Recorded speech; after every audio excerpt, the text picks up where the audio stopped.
जय श्री कृष्णा। राधे राधे प्रिय भक्तों, माता लक्ष्मी और भगवान श्री हरि की कृपा सदा सर्वदा आप सभी पर बरसती रहे। आप सभी सदा सुखी रहें और आपके जीवन में कोई कष्ट ना हो, इसी कामना के साथ में हम आज का वीडियो शुरू करते हैं। कार्तिक पुराण अर्थात कार्तिक मास के महात्म्य का 32वां अध्याय में सुनाने जा रही हूँ। पीछे के 31 अध्याय आप सुन सकते हैं, चैनल पर ऑलरेडी आ चुके हैं। कार्तिक मास में यह अध्याय सुनने का, कार्तिक मास का महात्म्य सुनने का बहुत ही ज़्यादा आप लोगों को पुण्यफल मिलता है। आप इस श्लोक में माता लक्ष्मी की कृपा से और भगवान श्री हरि की कृपा से सभी सुखों को भोग कर अंत में वैकुंठ को प्रस्थान करते हैं। तो चलिए शुरू करते हैं 32वां अध्याय। भगवान श्री हरि के चरणों में वंदन करने के लिए हरि ओम अवश्य लिख दीजिएगा कमेंट बॉक्स में और चैनल को सब्सक्राइब करके वीडियो को लाइक कर दीजिए अपने हिंदू धर्म से जुड़ी हुई तमाम जानकारी की अपडेट्स लेने के लिए। चलो मैं सुनाती हूँ आप लोगों को यह 32वां अध्याय। मुझे सहारा है तेरा सब जग के पालनहार, कार्तिक मास के महात्म्य का 32वां विस्तार। भगवान श्री कृष्ण ने आगे कहा, हे प्रिय, यमराज की आज्ञा सिरोधार्य करते हुए प्रेतपति धनेश्वर को नरकों के समीप ले गया और उसे दिखाते हुए कहने लगा, हे धनेश्वर, महान भय देने वाले इन नरकों की ओर दृष्टि डालो। इनमें पापी पुरुष सदैव दूतों द्वारा पकाए जाते हैं। और यह देखो, यह तप्तवाचुक नामक नरक है जिसमें देह जलने के कारण पापी विलाप कर रहे हैं। जो मनुष्य भोजन के समय भूखों को भोजन नहीं देता, वह बार बार इस नरक में डाले जाते हैं। वह प्राणी जो गुरु, अग्नि, ब्राह्मण, गौ, वेद और राजा इनको लात मारता है, वह भयंकर नरक अतिशय पापों से करने पर मिलते हैं। आगे देखो, यह दूसरा नरक है जिसका नाम अंधतामिस्त्र है। इन पापियों को सुई की भांति मुख वाले तमोत नामक कीड़े काट रहे हैं। इस तरह नरक में दूसरों को दिल दुखाने वाले पापी गिराए जाते हैं। यह तीसरा नरक है, इसका नाम क्रकेय है। इस नरक में पापियों को आगे से चीरा जाता है। यह नरक भी असीमत्रमण आदि भेदों से 6 प्रकार का होता है। इसमें स्त्री तथा पुत्रों के वियोग कराने वाले मनुष्य को कढ़ाई में पकाया जाता है। 2 प्रियजनों को दूर करने वाले मनुष्य भी असीमत्र नामक नरक में तलवार की धार से काटे जाते हैं और कुछ भेड़ियों के डर से भाग जाते हैं।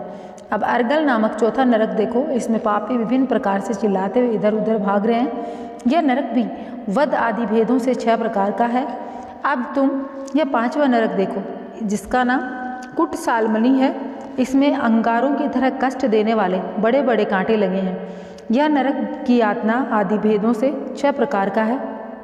इस नरक में परखी गमन करने वाले मनुष्य डाले जाते हैं, पर स्त्री का गमन करने वाले पुरुष डाले जाते हैं। अब तुम यह 6ठा नरक देखो। उल्वण नामक नरक में सिर नीचे करके पापियों को लटकाया जाता है। जो लोग भक्षा भक्ष्य का विचार नहीं करते, दूसरों की निंदा में चुगली करते हैं, वे इस नरक में डाले जाते हैं। दुर्गंध भेद से यह नरक भी 6 प्रकार का है। यह 7वां नरक है जिसका नाम कुंभीपाक है। यह अत्यंत भयंकर है और यह भी 6 प्रकार का है। इसमें महापाप की मनुष्यों को पकाया जाता है। इस तरह में सहस्त्रों वर्षों तक यातना भोगनी पड़ती है। यही रौरव नरक है। जो पाप इच्छा रहित किए जाते हैं वह सूखे और जो पाप इच्छा पूर्वक किए जाते हैं वह पाप आर्द्र कहलाते हैं। इस प्रकार शुष्क और आर्द्र भेदों से यह पाप 2 प्रकार के होते हैं। इसके अलावा और भी अलग अलग 84 प्रकार के पाप हैं।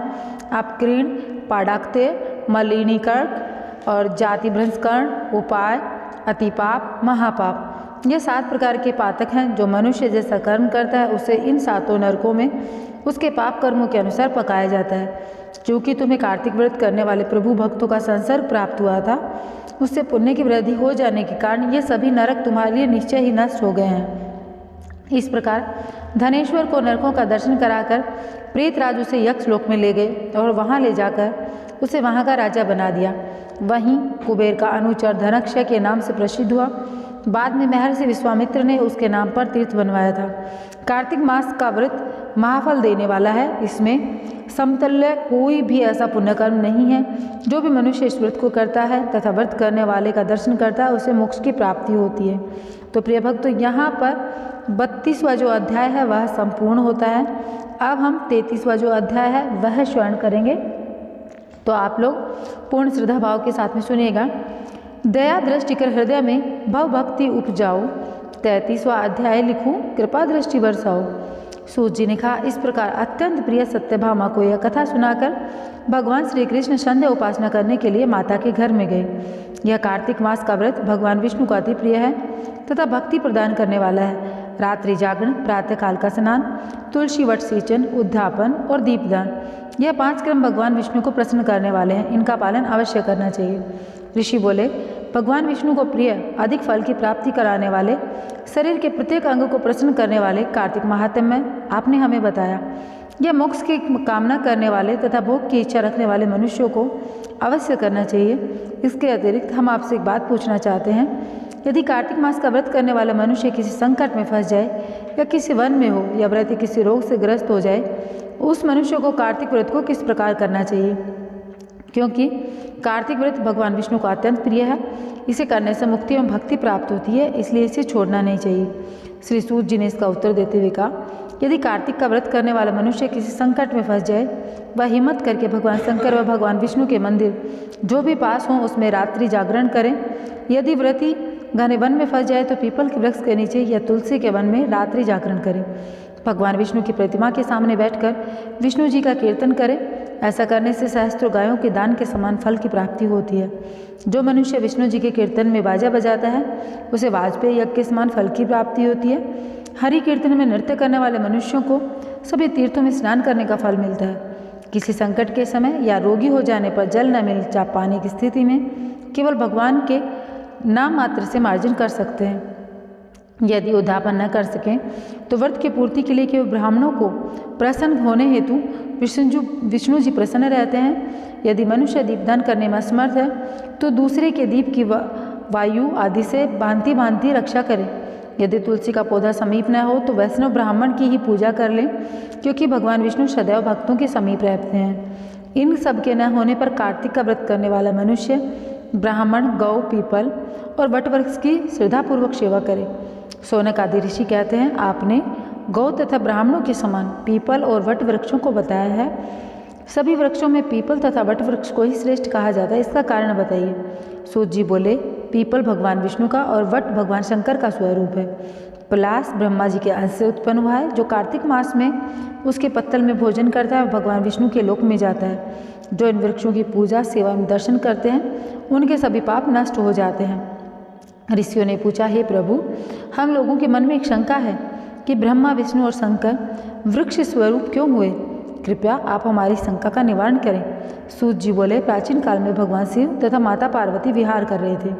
उस समय उनके विहार में विघ्न उपस्थित करने के उद्देश्य से अग्निदेव ब्राह्मण का रूप धारण करके वहाँ पहुँचे। विहार के आनंद में वशीभूत हो जाने के कारण कुपित होकर माता पार्वती ने सभी देवताओं को शाप दे दिया।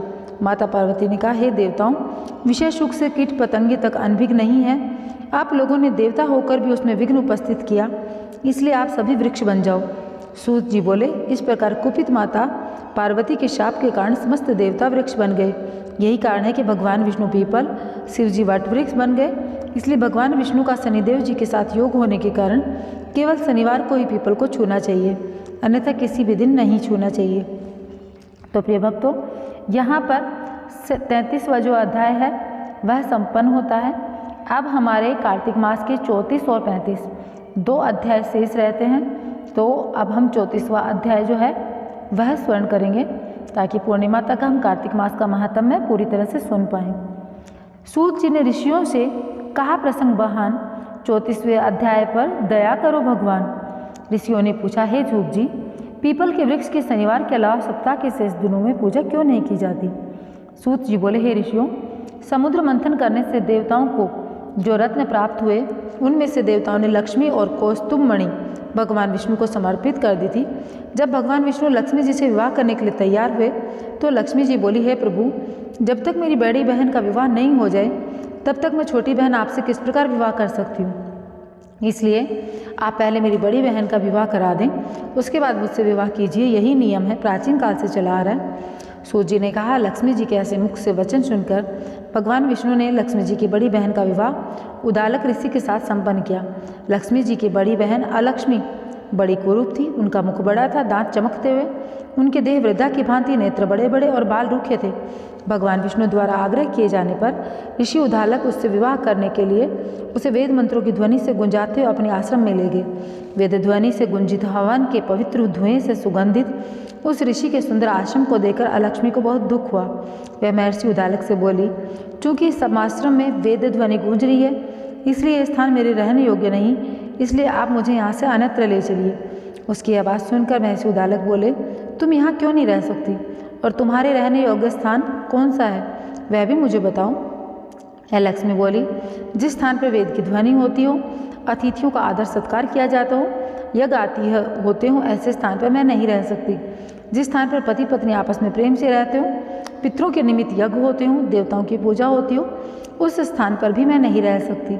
जिस स्थान पर वेदों की ध्वनि न हो, अतिथियों का आदर सत्कार न हो, यज्ञ न हो, पति पत्नी आपस में क्लेश करते हो, पूज्य वृद्धों सत्पुरुषों मित्रों का अनादर होता हो, जहाँ दुराचारी चोर परस स्त्रीगामी मनुष्य निवास करते हो, जिस स्थान पर गायों की हत्या होती हो, मद्यपान ब्रह्म हत्या आदि पाप होते हो, ऐसे स्थान पर मैं प्रसन्नतापूर्वक निवास करती हूँ।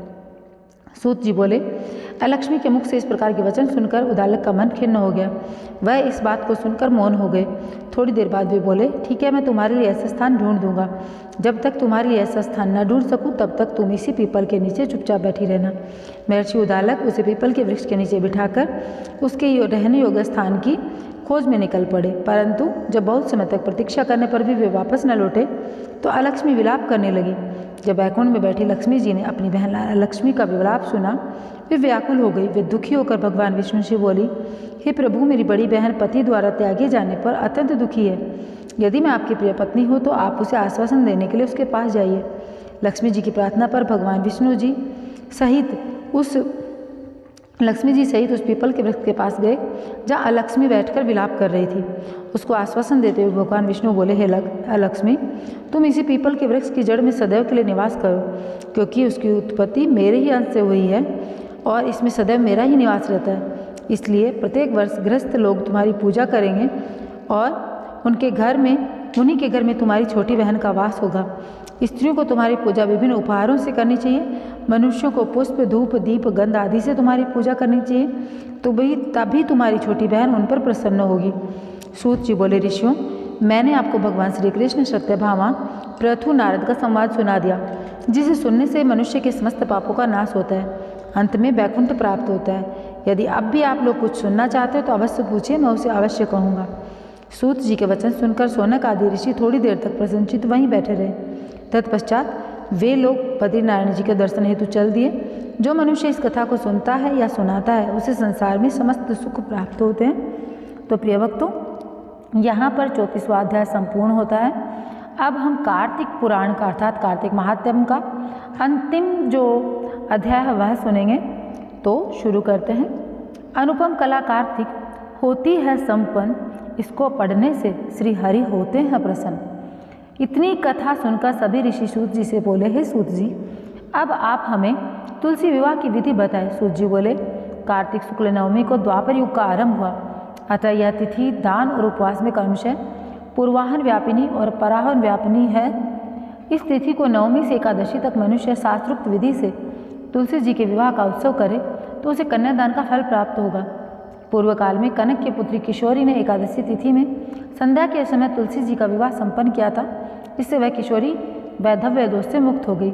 अब मैं उसकी विधि बतलाता हूँ। एक तोला सुवर्ण की भगवान विष्णु की सुंदर प्रतिमा तैयार करवाएं और अपनी शक्ति के अनुसार आधे या चौथाई तोले की प्रतिमा बनवा लें। फिर तुलसी और भगवान विष्णु की प्रतिमा में प्राण प्रतिष्ठा करके षोडश उपचार से पूजा करें। पहले देश काल का स्मरण करके गणेश पूजन करें, फिर पुण्य आह्वान कराकर नांदी श्राद्ध करें। तत्पश्चात वेद मंत्रों के उच्चारण बाजे सहित ध्वनि के साथ में भगवान विष्णु की प्रतिमा को तुलसी जी के निकट लाकर रखें। प्रतिमा को वस्त्रों से आच्छादित करना चाहिए। उस समय भगवान का आह्वान करें, भगवान केशव आइए, देव मैं आपकी पूजा करूंगा, आपकी सेवा में मैं तुलसी को समर्पित करूंगा, आप मेरे संपूर्ण मनोरथों को अवश्य पूरा करें। इस प्रकार आह्वान के पश्चात 3 बार अर्घ्य, पाद्य, विष्टर का उच्चारण करके इन्हें बारी बारी से भगवान को समर्पित करें। फिर आचमनीयम पद का 3 बार उच्चारण करके भगवान को आचमन कराएं। इसके बाद कांसे के बर्तन में दही, घी और मधु रखकर उसे कांसे के पात्र से ढक दें तथा भगवान को अर्पण करते हुए इस प्रकार कहें, वासुदेव आपको नमस्कार है। यह मधुपर्क दही, घी तथा शहद के मिश्रण को मधुपर्क कहते हैं, ग्रहण कीजिए।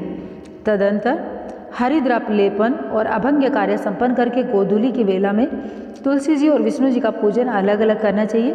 दोनों के एक दूसरे के सम्मुख रखकर मंगल पाठ करें। जब भगवान सूर्य कुछ कुछ दिखाई देते रहें तब कन्यादान का संकल्प करें। अपने गोत्र और प्रवर का उच्चारण करके आदि की 3 पीढ़ियों का व्यावर्तन करें। तत्पश्चात भगवान से इस प्रकार कहें, आदि मध्य अंत से रहित त्रिभुवन प्रतिपालक परमेश्वर, इस तुलसी दल को आप विवाह की विधि से ग्रहण करें। यह पार्वती के बीज से प्रकट हुई है, वृंदा के भस्म में स्थित रही है तथा आदि मध्य और अंत से शून्य है। आपको तुलसी बहुत प्रिय है, अतः ऐसे मैं आपकी सेवा में अर्पित करता हूँ। मैंने जल के घड़ों से सींचकर और अन्य प्रकार की सेवाएं करके अपनी पुत्री की भांति इसे पाला पोसा और बढ़ाया है। आपकी प्रिय तुलसी मैं आपको दे रहा हूँ, प्रभु आप इसे ग्रहण करें। इस प्रकार तुलसी का दान करके फिर दोनों अर्थात तुलसी और भगवान विष्णु की पूजा करें। विवाह का उत्सव मनाएं। सुबह होने पर पुनः तुलसी और विष्णु जी का पूजन करें।